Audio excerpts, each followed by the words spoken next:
Hi, everyone. I'm Mark Gilbert, commercial nutritionist for the One-to-One Diet by Cambridge Weight Plan.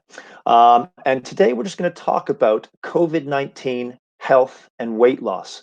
Of course, over the last year, COVID-19 has reinforced the importance of diet and weight loss. And as many of you have seen, a lot of my recent work within the business has been spent looking at the science surrounding how diet and weight loss affect your risk. So today I'm just going to go over some of that science and research with you. Uh, First, we'll look at the many diet and weight-related risk factors. Then we'll look at how to minimize your risk of both catching COVID-19 and of having a severe outcome if you do catch it. So we're going to look at how obesity and various diseases increase risk. We'll look at how obesity itself increases COVID risk, and then we'll look at how obesity-related diseases or comorbidities, diseases related to obesity, how they increase the risk. And then we'll look at what we can do to minimize the risk. So it was realized early on that obesity was a risk factor for COVID. Statistics are changing all the time, but from what I've read and seen, and if you average everything out, it looks like obesity makes you about 1.5 times more likely to get COVID, and it makes you 3.5 times more likely to experience severe symptoms and disease if you do. So why does obesity itself increase the risk? Well, first of all, the virus enters the body through a receptor called the ACE2 receptor, and fat cells have a lot more of these receptors. So effectively, that means the more fat cells you have, the more potential entrances the virus will have into the body. It is well established that being overweight reduces immune function. Not only that, but the higher blood sugar in most obese people makes them more susceptible to viruses. But it gets worse than that because exposure to the virus itself further increases blood sugar. So this creates kind of a spiral of escalating blood sugar and escalating COVID disease severity. On top of this, immune cells called T cells are suppressed in obesity, and these cells seem to have a particularly important role in fighting the virus.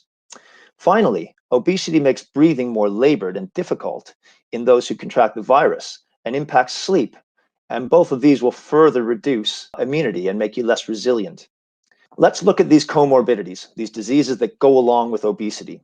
As we all know, being in a calorie surplus for too long, that is, eating more than you're burning off, more calories than you're burning, leads to obesity, but it also leads to the obesity comorbidities. It is not clear to what extent obesity itself or the diseases that accompany it cause severe COVID because there's so much overlap between the two. But the main comorbidities are the following: diabetes, hypertension, which is high blood pressure, cardiovascular disease, so diseases of the heart and the blood vessels, inflammation, kidney disease, and vitamin and mineral deficiencies. Interestingly, those with one or more of these diseases and or obesity represent the vast majority of severe COVID cases in people under 60 years old.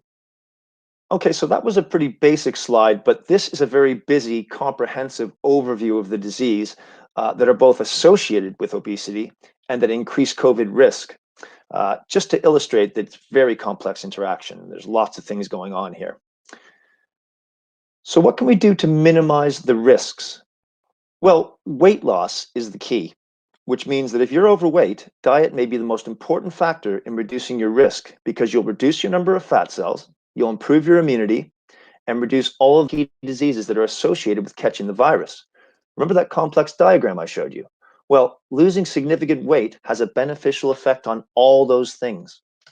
First of all, calorie restriction, or dieting, has been shown to improve immunity in everything from flies to mice to monkeys to humans. So this seems to be a universal effect. Okay, so now we'll look at low energy diets and their effects on immunity and COVID. Obese humans have impaired immunity, which has been shown in research to be reversed by weight reduction.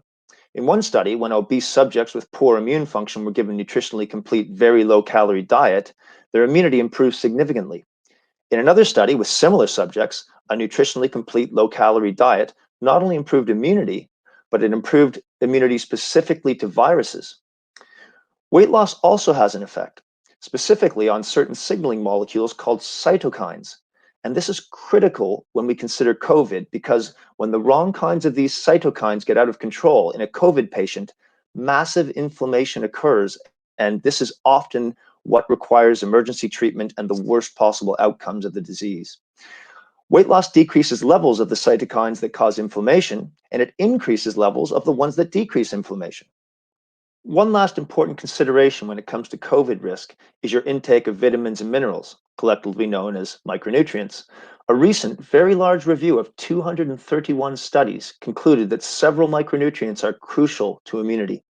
This includes vitamins A, D, C, E, B6, B12, folate, and the minerals zinc, iron, copper, and selenium, which the reviewers said play vital, often synergistic roles at every stage of the immune response. So they not only work individually, they work together to give you a better immune response. Of all the micronutrients, though, vitamin D is emerging as a potential game changer against COVID.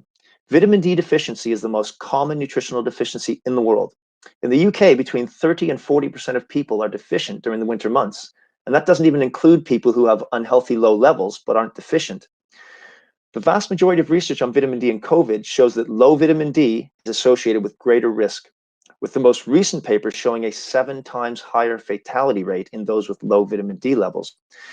This has led to a recent letter to governments and health workers globally from 120 experts and scientists urging them to increase recommended vitamin D intakes by tenfold to help fight COVID. Other important micronutrients are zinc and selenium. I've seen recommendations for vitamin C quite often during the pandemic, but they seem to be overhyped because the only studies showing effectiveness of vitamin C were those studies that used extremely high dosages, and they can only be effective when they're injected because your body can only absorb vitamin C so quickly by the traditional oral method. So mega doses of vitamin C at this point, unless some new research comes out, don't appear justified. So in conclusion, obesity and its comorbidities impair immunity and increase COVID risk. The risk can be reduced by weight loss and a nutrient-dense diet that contains recommended amounts of vitamins and minerals, including nutritionally complete diet replacement food products.